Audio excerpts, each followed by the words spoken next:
about the 4 don'ts. Tomorrow we'll get more in depth about the 4 do's.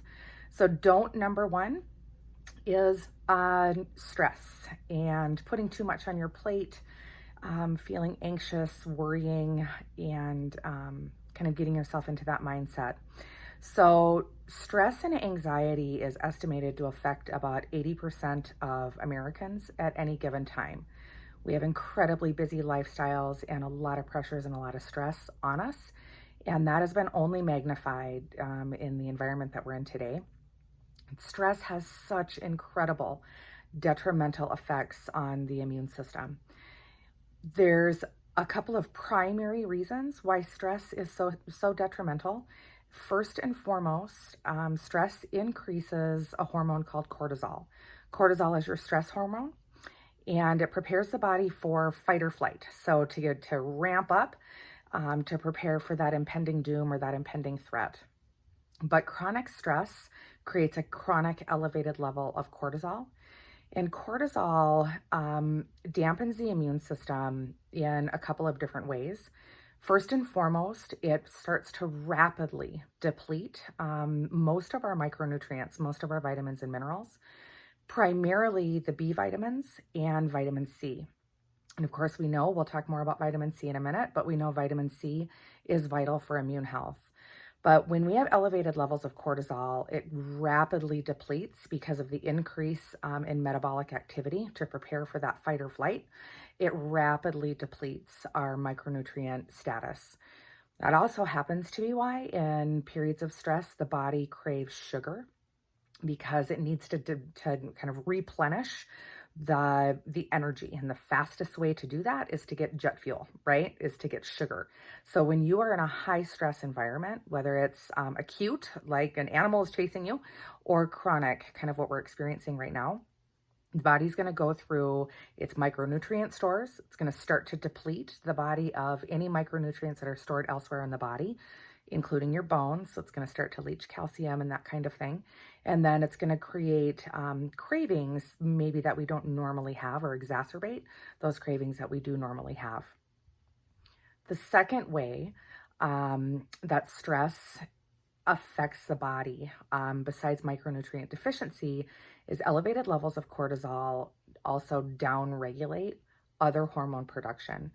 And so it affects your thyroid hormone, estrogens, progesterones, adrenaline, and all of those types of things, which only accelerate micronutrient depletion that much faster. And stress also has an effect on your gut health. So typically digestive enzymes and things of that nature are slowed down. Digestion is not a necessary process in the body when we're in fight or flight mode. So digestion is rapidly slowed, which slows down your digestive enzyme production, which also creates an environment of slower digestion and absorption of those vital nutrients, those very things the body needs to fight off these impending doom or improving immune function. And it also has a negative impact on the beneficial bacteria in the gut. So lots of our videos throughout this whole series talked about, with the whole team, has kind of addressed ways of reducing stress, ways of getting into a different mindset, different tools that you can use to reduce worry and anxiety and anger and concern and not understanding what's going on. So I'm going to encourage you to go back and watch some of those videos, or shoot us a quick email or give us a phone call if you want those resent to you. But lots and lots of strategies to help you manage the stressful situation that we're going through right now. The second don't is not getting enough sleep. And of course, when we are stressed and anxious, sleep is typically one of the first things that starts to be affected. So we had talked on Thursday a little bit about sleep and dividing our days into thirds and looking at the vital importance of sleep from that perspective. So a third of our day should be spent sleeping. That's why a third of our sunlight and darkness is dark. So we need to be getting a minimum of 8 hours of sleep every night. It's the only time in our 24-hour period that the body has to repair and rejuvenate for the next day. It also is the only time, if you do have elevated levels of cortisol, that cortisol is naturally reduced when you sleep. So we can get a blunting effect of that stress and that anxiety in those 8 hours. So that if we are experiencing increased stress or just having a really hard time processing what's going on in our environment, that sleep, that 8 hours of sleep, is so important to help blunt the effects of that cortisol as well. So, some tips on sleep hygiene. Your bedroom needs to be dark, and I mean blackout dark. So, blackout shades, remove alarm clocks that have any kind of red light, remove or make sure that your TVs are completely and totally shut off, and even eliminate that little orange glowing light if you can. Shut doors, make sure lights are off out in the hallways. Just make sure that your bedroom is pitch black. It's going to be the best way to signal your body that it's time to go to sleep. We also need to reduce phone and tablet use and TV watching at least an hour before we're going to go to sleep to give your body the best chance of actually being able to get into that deep REM sleep. The blue light that's emitted off of our phones and tablets and electronic devices actually mimics in our brain sunlight.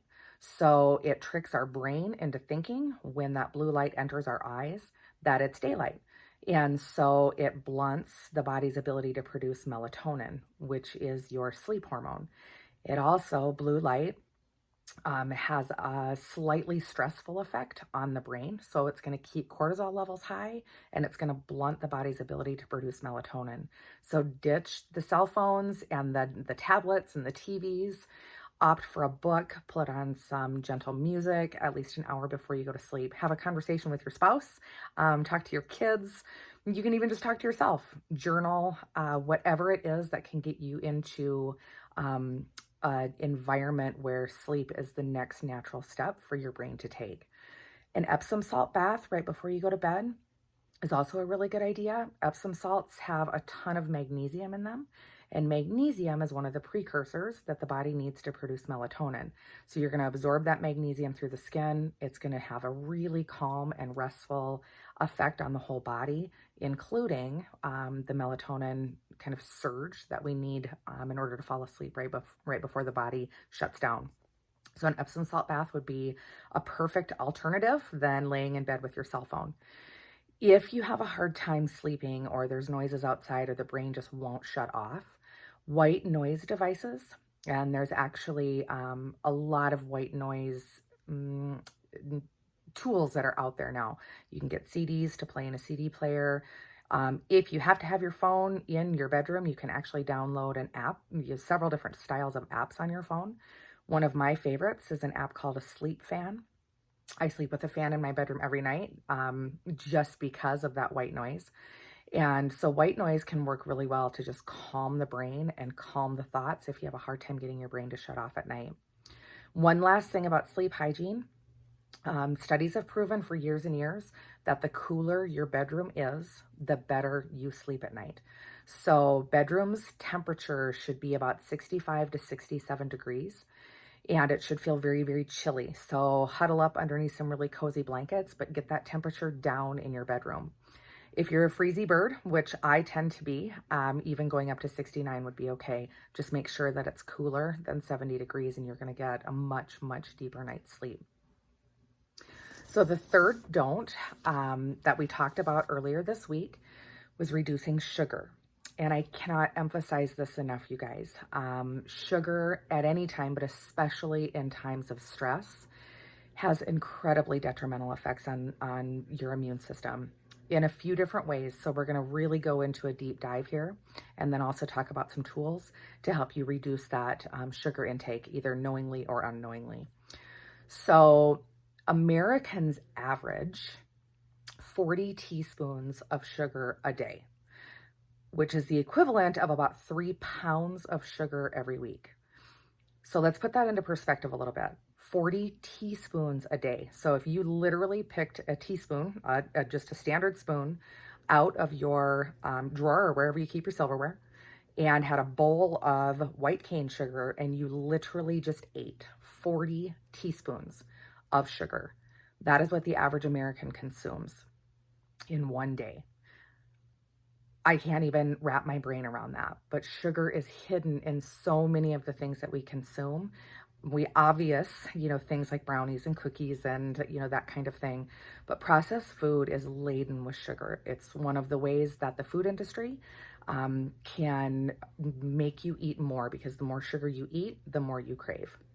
So even savory snacks and salty snacks can have a lot of sugar that's added to them, and then they'll add a lot of salt to cover up that sugar flavor.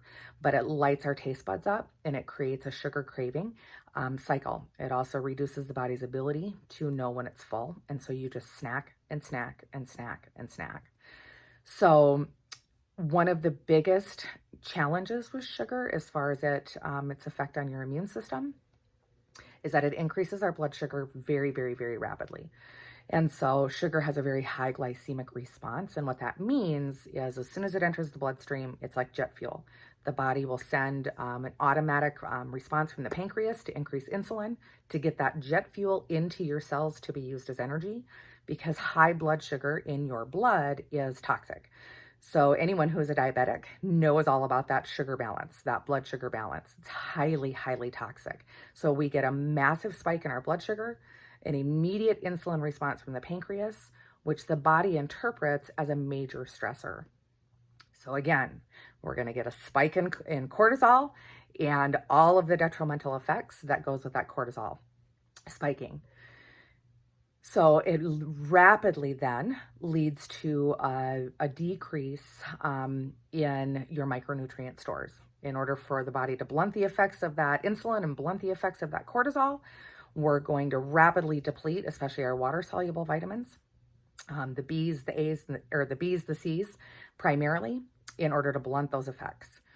The other thing that sugar does, when you consume it in the gut, the body absorbs that sugar first and foremost before it's going to digest and absorb anything else. So it also blunts the body's ability to absorb all of your micronutrients. So all of your vitamins and all of the minerals that are broken down out of that food source you just consumed are going to be absorbed and utilized secondary to that sugar. So not only does sugar massively deplete any stores that you already have, but sugar also prevents the body from absorbing the micronutrients in whatever food you just ate as well. So we get a 2-punch there. Calcium, magnesium, and vitamin C are the 3 primary micronutrients that are affected and massively depleted with high sugar intake. And of course, everyone at OsteoStrong is concerned about bone health. And so that should be a concern and something that you're just watching on a regular basis anyways, in order to maximize the effects of bone building. However, in these times of stress, sugar is incredibly detrimental. So one of the things that I use, because sugar is hidden everywhere, and especially in our packaged and processed foods, sauces, salad dressings, all of that kind of stuff. So on your smartphone, you can actually download an app called Fujicate. So it's literally food and then UCATE. And it allows you to use your phone's camera to scan a barcode. And then it will tell you, it'll give that food a grade from A to F based on what's in it. So sugar content, preservatives, food additives, any kind of food dyes. It analyzes several different things. And then it gives that food a grade from A to F. But what's really fantastic about it is, even if the brand that you just scanned, so say it's a salad dressing, ranch dressing, gets a D or an F because of the sugar content or it's chock full of preservatives, it will also then give you several different variations or several different options of other brands that are better for various reasons. So it's awesome. It will save you oodles and oodles and oodles of time at the grocery store. Download the Fujicate app, scan the things that are in your refrigerator and the things that are already in your pantry. And if it gets a D or an F, toss it in the garbage. Don't eat it. It's not food. It has no nutritional value. It just needs to be gone anyways. If it gets a C, see the reasons why it got a C. Sometimes it got a C just because of there's a preservative in it, but it might be okay. If it gets an A or a B, keep it. Number 4, alcohol. So alcohol has a couple of different ways that it will weaken the immune system. So, alcohol in and of itself, when it hits the stomach and broken down, it's actually metabolized as a sugar. So, when you break the alcohol molecule down to actually be absorbed, it becomes a sugar molecule. So, we just talked about sugar. Alcohol falls in the exact same detrimental effects. But the other thing that alcohol does, it has a direct effect on our pancreas and it has a direct effect on our liver. So, alcohol in and of itself decreases your pancreatic enzymes. And your pancreatic enzymes are what the body uses in the small intestine to break down fat-soluble vitamins. So fat-soluble vitamins A, D, K, and of course vitamin A and vitamin D are vital for immune health. So when you drink alcohol, you reduce the body's ability to break down and absorb those fat-soluble vitamins. But even if you can absorb those fat-soluble vitamins or you have some stored in the body, the effects of alcohol on the liver is kind of a 1-2 punch. So the effects of alcohol on the liver in regards to immune health, the liver actually is what is used to convert vitamin D and most of our fat-soluble vitamins. There's an enzyme in the liver that's used to convert those into the bioavailable forms so that the body can recognize them and actually assimilate them and use them. So in the presence of alcohol, the liver enzymes are altered, which does not then allow the body to convert vitamin D into its bioavailable forms, meaning it affects your bone health and it also affects vitamin D's positive benefits on your immune health. So alcohol needs to be avoided. There is research out there where a glass of red wine, dark red wine, actually has beneficial effects. And so if you're going to drink alcohol, obviously keep it in moderation, and red wine is going to be your best bet. 1 to 2 glasses a day is the threshold for any benefits out of alcohol. Anything more than 1 or 2 glasses a day and any benefits are actually reversed. So on the note of alcohol, you guys know and you've heard me talk about water, water, water, water. So instead of alcohol, push the water. Water will flush the body of toxins, including the body's ability to metabolize cortisol and adrenaline and all of that stuff. But water is vital and essential at all times, no matter what environment you're in, but especially now. We've got to hydrate the body. So water, water, water.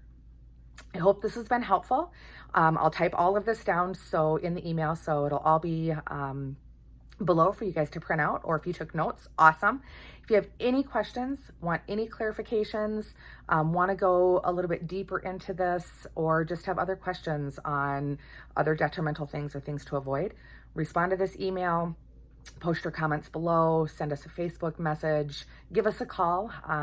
We'll be happy to chit chat with any and all of you at any time, or just call and say hi. We miss you, and we really just cannot wait for everything to get back to normal. Have a great rest of your Saturday.